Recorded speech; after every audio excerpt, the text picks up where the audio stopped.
नमस्कार. मी भाऊ तोरसेकर. तुम्ही बघत आहात प्रतिपक्ष.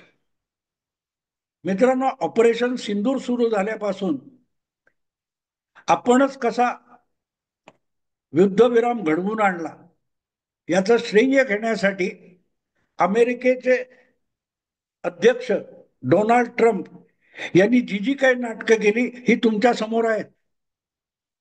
त्यावर वेगळं भाष्य मी करण्याची गरज नाही. आपणच रात्र रात्र जागून दोन बाजूंची समजूत काढली आणि त्यांना कसं युद्धविराम करायला भाग पाडलं. हे ट्विट डोनाल्ड ट्रम्प यांनी 10 तारीखला केलं आणि तिथून आपल्याकडे चर्चा सुरू झाली.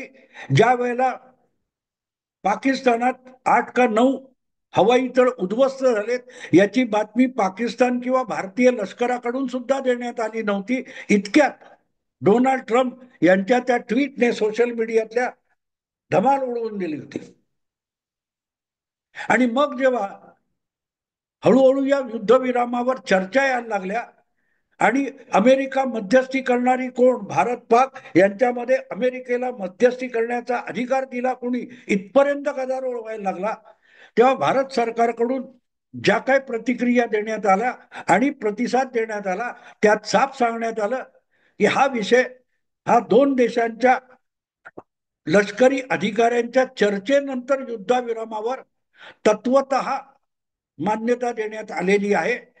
अजूनही युद्धविरामाच्या अटी शर्ती ठरायच्या आहेत असा स्पष्ट करण्यात आल्यानंतर डोनाल्ड ट्रम्प यांना एक पायरी खाली उतरून कबूल करावं लागलं की आपण थेट मध्यस्थी केलेली नाही. दोनही देशांना आपण व्यापार, आयात निर्यात, आर्थिक व्यवहार याचं आमिष दाखवून त्यांच्यामध्ये समेट घडवून आणला आणि त्यामुळे पुढे भडकत जाणारं मोठं युद्ध आपण थांबवलंय असं परत एकदा श्रेय घेण्याचा प्रयत्न ट्रम्प यांनी केला.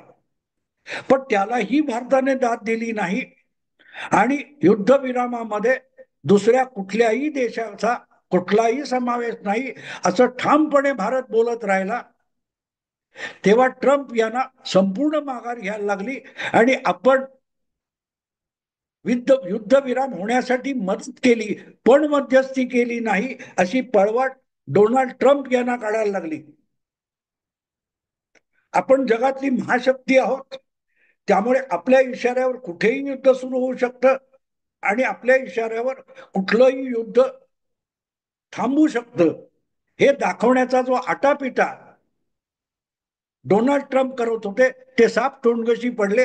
आणि याचं कारण सरळ आहे की मोदींसारखा पंतप्रधान वायफळ बोलत नाही, रोजच्या रोज पत्रकार परिषदा घेऊन तोंडाची वाफ दवडत नाही. मोदी जितके बोलतात त्यापेक्षा गप्प बसलेले मोदी अधिक डेंजरस असतात हे हळूहळू करून ट्रम्प यांच्या लक्षात यायला लागलेलं आहे. आणि म्हणूनच जे काय घडलं त्यानंतर व्यापाराची, आयात निर्यातीची, टॅरिफची या धमक्या भारतावर परिणाम करू शकत नाही हे भारताने अमेरिकेला दाखवायची सुरुवात केली. याचं कारण व्यापार आणि टॅरिफ वगैरे वगैरे ते सोडून द्या. अमेरिकेकडून भारतात येणाऱ्या मालावर सुद्धा भारत टॅरिफ लावू शकतो ही कणखर भूमिका भारताने घेतली. आणि त्याचं कारण असं आहे की आम्ही दबावाखाली येत नाही हे मोदी सरकारला दाखवायचं होतं. आणि त्यामुळे मोदींचा दबदबा जगात किती आहे याची चर्चा होत असते. त्यांचे विरोधक असोत किंवा समर्थक असोत यांच्यामध्ये मोदींचा आज जागतिक नेता म्हणून दबदबा किती आहे हा चर्चेचा विषय उरलेला नाही. हळूहळू करत सगळ्यांनी तो विषय स्वीकारलेला आहे. पण गंमत अशी आहे की दबदबा हा फक्त पंतप्रधान असलेल्या नरेंद्र मोदींचा आहे का, आणि नसेल तर तो किती आहे.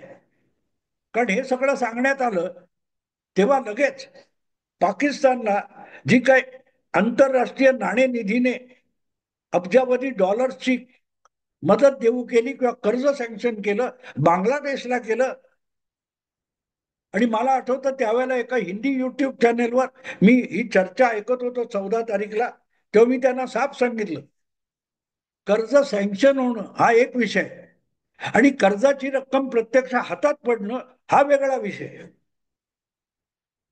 कारण जोपर्यंत तो चेक तुमच्या हातात पडत नाही आणि ती कर्जाची रक्कम तुम्ही ज्या खात्यातून पैसे काढू शकता असं तुमच्या खात्यामध्ये पैसे येत नाहीत, तोपर्यंत मान्य झालेल्या कर्जाला काडीची किंमत नसते व्यवहारिक जगामध्ये. आणि म्हणून अमेरिकेने पाकिस्तान किंवा बांगलादेशला जे काय 2-3-1.5 अरब अब्ज डॉलर्सचं कर्ज दिलंय, हे प्रत्यक्ष त्यांच्या हातात पडेपर्यंत त्याला कवडीचीही किंमत नाही. आणि योगायोग बघा मित्रांनो, योगायोग बघा की हे सगळं होत असताना भारताचे संरक्षण मंत्री राजनाथ सिंग यांचं कुठच्या तरी, मला वाटते राजस्थान किंवा गुजरात मधल्या कुठल्या तरी हवाई तळावर, लष्करी तळावर सैनिकांसमोर जे भाषण झालं त्यात त्यांनी ठणकावून सांगितलं की असं नाणेनिधीचं कर्ज पाकिस्तानला देणं म्हणजे प्रत्यक्षात जिहादी दहशतवादाला फायनान्स करण्यासारखं आहे. आणि याचं कारण सरळ आहे की नाणेनिधीकडे दिवाळखोर झालेला पाकिस्तान आपली अर्थव्यवस्था सुधारण्यासाठी कर्ज मागायला गेला होता. तर ते कर्ज देऊ नये यासाठी भारताने खूप आटापिटा केला होता, खूप प्रयत्न केले होते. पण तिथे नाणेनिधीमध्ये ज्या ज्या लोकांची ज्या ज्या प्रमाणात गुंतवणूक आहे त्यानुसारच मतदानाचा अधिकार असतो आणि मतदानाच्या अधिकारावर ते कर्ज सँक्शन होतं किंवा नाकारलं जातं. तिथे कोण सीईओ बसलाय किंवा मॅनेजिंग डायरेक्टर बसलाय तो कर्ज सँक्शन करत नाही. एकट्या अमेरिकेकडे जर 16% तिथली गुंतवणूक असेल तर त्या तुलनेमध्ये भारताची गुंतवणूक 2-3% असेल तर भारताच्या विरोधाला किंमत नसते. आणि दुसरी गोष्ट असे की तुम्ही मतदान करताना गैरहजर राहू शकता किंवा बाजूने मतदान करू शकता, विरोधी मतदान करताच येत नाही, असो मुद्दा तो नाही. पण कर्ज मंजूर झालं आणि पाकिस्तानची अगतिकता आहे. पाकिस्तानला कुठूनही इतक्या दिवाळखोरीतून बाहेर पडायचं, आपल्या पायावर उभं राहायचं, चूल फुंकायची, तरीही पैसे हवेत. आणि म्हणून ते कर्ज नाकारलं जावं यासाठी भारताचे परराष्ट्र मंत्री जयशंकर यांनी खूप आटापिटा केला. पण ठीक आहे, त्यांना दाद दिली दिली गेली नसेल. पण दुसरीकडे त्यांच्याच तोलामोलाचे संरक्षण मंत्री आहेत मोदी सरकारमधले राजनाथ सिंग यांनी जे वक्तव्य केलं ते अतिशय सूचक आहे. आम्हाला युद्ध नको म्हणून सांगता आणि तुम्ही दहशतवादासाठीच पैसे खर्च करणारे आणि त्यासाठी कर्ज मागणारे त्यांना कर्ज मान्य करता, याचा अर्थ तुम्हीच नाणेनिधी ज्याच्यावर अमेरिकेचं वर्चस्व आहे तो आंतरराष्ट्रीय नाणेनिधी एक प्रकारे जिहादी दहशतवादालाच आर्थिक मदत करतोय, फायनान्स करतोय, अर्थपुरवठा करतोय. आणि असा अर्थपुरवठा केला तर त्याचा बंदोबस्त आम्हाला करावा लागेल. हे जे काय कठोर शब्द राजनाथ सिंग बोलले त्यानंतर 24 तासात चक्र उलटी फिरली आणि जे मी म्हणालो होतो ते शब्द खरे झाले की आधी कर्ज मान्य केलं होतं, कर्ज देऊन केलं होतं, कर्ज मान्य केलं होतं, त्या कर्जावर आंतरराष्ट्रीय नाणेनिधीने 11 का 12 अटी शर्ती लागू केल्या. त्या अटी शर्ती लागू केल्या तर लक्षात येतं की पाकिस्तान सरकारला त्यातला एकही पैसा अमेरिकेच्या मर्जीशिवाय खर्च करता येणार. आणि ज्या प्रकारच्या अटी लादलेल्या आहेत ते बघितलं तर त्या अटींची अंमलबजावणी करणं म्हणजे पाकिस्तानी सामान्य जनतेला सरकार विरोधात बंड करायला प्रोत्साहन देणं आहे. 3-4 अटीत सांगतो की पाकिस्तानात शेतीवर कर लागू करा, शेती उत्पन्नावर. तुम्हाला माहिती आहे आपल्या देशामध्ये शेतकरी जे उत्पन्न काढतो त्याच्यावर आयकर लागत नाही, उत्पन्न कर लागत नाही. पाकिस्तानमध्ये आता ते कर्ज मान्य करायचं, पाकिस्तान सरकारला पाकिस्तानच्या शेतीवर कर्ज लावायला काय ते कर लावायला लागणार आहे. आणि तुम्हाला माहितीये प्रामुख्याने पाकिस्तान मधलं सत्ताधारी वर्ग जो आहे तो सगळा शेती व्यवसायातून आलेला आहे. किंबहुना पाकिस्तानचं मुख्य व्यवसाय शेती आहे. पाकिस्तान हा शेती प्रधान देश आहे आणि त्यामुळे राज्यकर्ते वगैरे सगळे जे येतात, अगदी उद्योगपती व्यापारी येतात, हे शेतकरी वर्गातून येतात आणि त्यामुळे तिथे गडबड आहे. दुसरी गोष्ट, तिथला जो विजेचा दर आहे, पॉवर टॅरिफ आहे, त्या पॉवर टॅरिफ मध्ये वाढ केली पाहिजे. अर्थातच आधीच खाण्यापिण्याची मारामारी आहे, भाज्या मिळत नाहीयेत, गव्हाचं पीठ मिळत नाहीये, भाकरीचं पीठ मिळत नाहीये. अशा वेळेला शेतमालाचा खर्च वाढवणं आणि दुसरीकडे शेतीसाठी किंवा घरगुती वापरासाठी, औद्योगिक वापरासाठी ज्या विजेचा वापर होतो त्याच्यावर दर वाढव केली तर आणखीनच डबघाईला येणार. ही सगळी गोष्ट बारकाईने लक्षात घ्या तुम्ही. जीवनमान उंचावलं पाहिजे म्हणजे दुसरीकडे गरीबातल्या गरीब लोकांना अधिकाधिक अनुदानातून सुविधा उपलब्ध करून द्या. अन्यथा हे कर्ज मान्य झालंय पण ते तुमच्या खात्यात जमा होणार नाही. याचा अर्थ काय होतो मित्रांनो? सरळ सरळ कर्ज दिलंय पण ते पैसे कुठे खर्चायचे हे अमेरिकेच्या इच्छेनुसार खर्चावे लागणार. आणखीन एक गंमत त्यातली मी सांगितलीच पाहिजे, जे मी आधीच्या व्हिडिओमध्ये वेगळ्या प्रकारे सांगितली होती. पाकिस्ताननी म्हणजे पाकिस्तानकडे स्वतःचा मोटर बनवण्याचा उद्योग वगैरे फारसा नाहीये. अशा वेळेला पाकिस्तानला आयात मोटारी वापरायला लागतात, कार वगैरे. जपानच्या असतील, थायलंडच्या असतील, अमेरिकेच्या, ब्रिटनच्या, फ्रान्सच्या. तर तिथे परदेशातून येणाऱ्या सेकंड हँड जुन्या गाड्या सुद्धा पाकिस्तान विकत घेतो. कमी दराने मिळतात म्हणून विकत घेतो. पण तरीही प्रदूषण पसरवणारी गाडी आपल्याकडे येऊ नये म्हणून पाकिस्तानने एक कार आयातीवर एक निर्बंध लावलेला आहे. 3 वर्षापेक्षा जास्त जुनी वापरलेली गाडी पाकिस्तानात आणायला प्रतिबंध आहे. प्रतिबंध आहे. तर तो जो प्रतिबंध आहे तो उठवा. पाश्चात्य किंवा पुढारलेल्या देशातल्या जुन्या गाड्या पाकिस्तानात आयात करायच्या असतील तर त्याच्यावर जो जुना कालखंड लावायला लागतो, 3 वर्षापेक्षा कमी जुनी असली पाहिजे, हा निर्बंध उठवा. याचा अर्थ सरळ सरळ काय होतो मित्रांनो? अमेरिकेसारखा जो प्रचंड ग्राहक शक्ती असलेला देश आहे, श्रीमंत देश आहे, लाखो लोक अमेरिकेत असे आहेत की दर 1.5-2 वर्षांनी गाड्या बदलतात. त्यामुळे त्या सेकंड हँड झालेल्या गाड्या म्हणजे भंगारच आहे. अमेरिकेसाठी ते भंगार आहे, जुनं मॉडेल आहे, नकोय मला. तर ते भंगार अमेरिकेत लावून पाकिस्तानात आयात करायचं. समजा एक जण 5-7 वर्षाची जुनी गाडी विकतोय, ती सुद्धा पाकिस्तानात विकण्याची सुविधा असली पाहिजे. यासाठी आंतरराष्ट्रीय नाणेनिधी पाकिस्तानला कर्ज देणार आहे.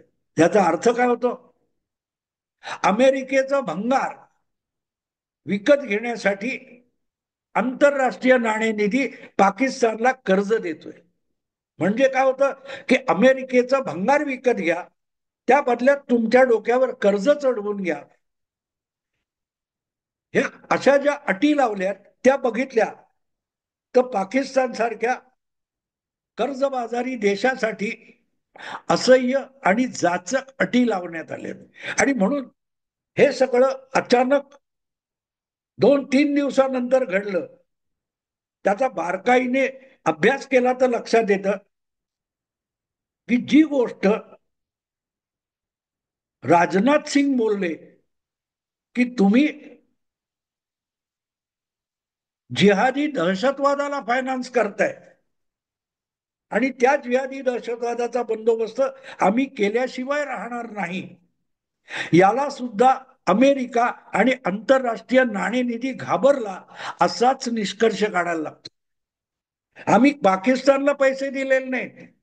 पाकिस्तानच्या ज्या काही उचापती असतील, युद्धखोरी असेल, दहशतवाद असेल, दहशतवादाला प्रोत्साहन देणं असेल, त्याला आंतरराष्ट्रीय नाणेनिधी कर्ज देत नाही हे अमेरिकेला दाखवायचं वाटलं आणि म्हणूनच ज्या संस्थेवर अमेरिकेचं वर्चस्व आहे ती संस्था जर पाकिस्तानला अशा अटी घालते, याचा अर्थ राजनाथ सिंग जे बोलले त्याचा नेमका सिग्नल अमेरिकेला पोहोचलेला आहे आणि त्यामुळेच मग कर्ज सँक्शन झाल्यानंतर कधी तुम्ही जेव्हा कर्ज घेता तेव्हा ते कर्ज घेतल्यानंतर नव्हे तर कर्ज देण्याच्या आधी त्यासाठीच्या अटी शर्ती लावल्या जातात. पण इथे उलट झालंय. पहिल्यांदा कर्ज मान्य करून टाकलं आणि नंतर अटी शर्ती लागू करण्यात आले. म्हणजेच पाकिस्तानने आपल्या राष्ट्राचा स्वाभिमान, आपल्या व्यवहाराचा अधिकार, आपण सरकार म्हणून निर्णय कुठले घ्यायचे याचे अधिकार सुद्धा आता पाकिस्तानने गहाण टाकलेले.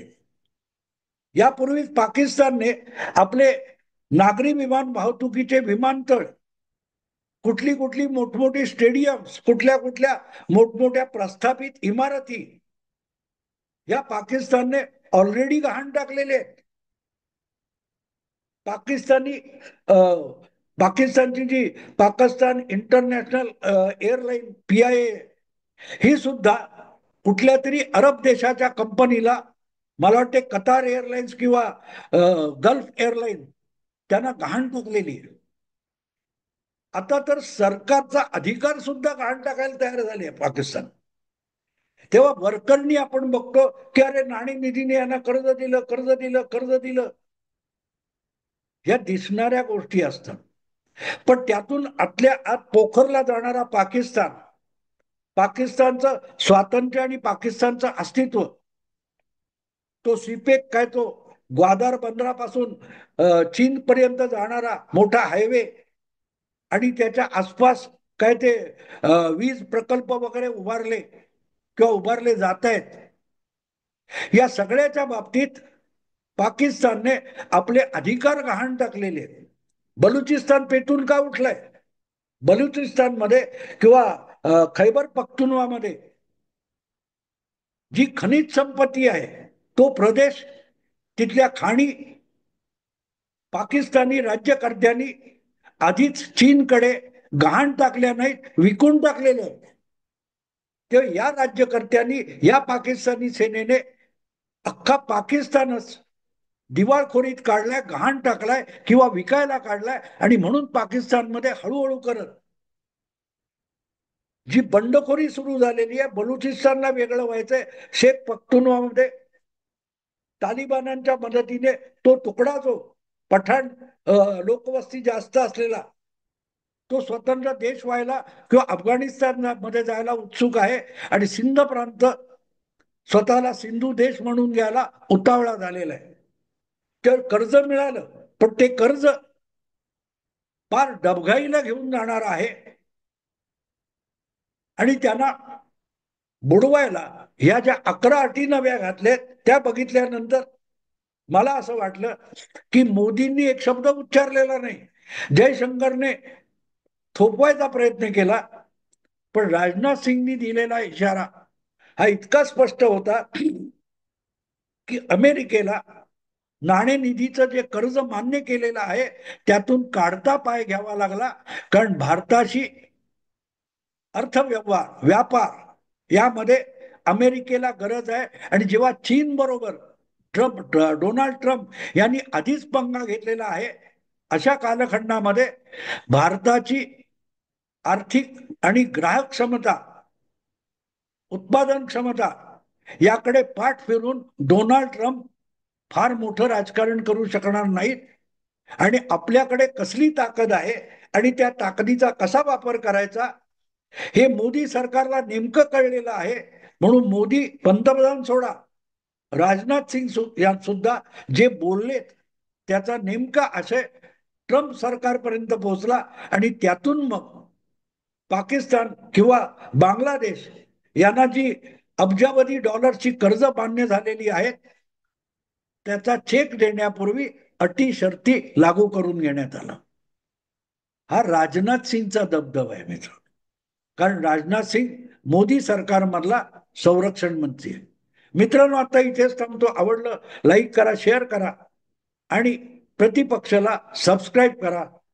नमस्कार.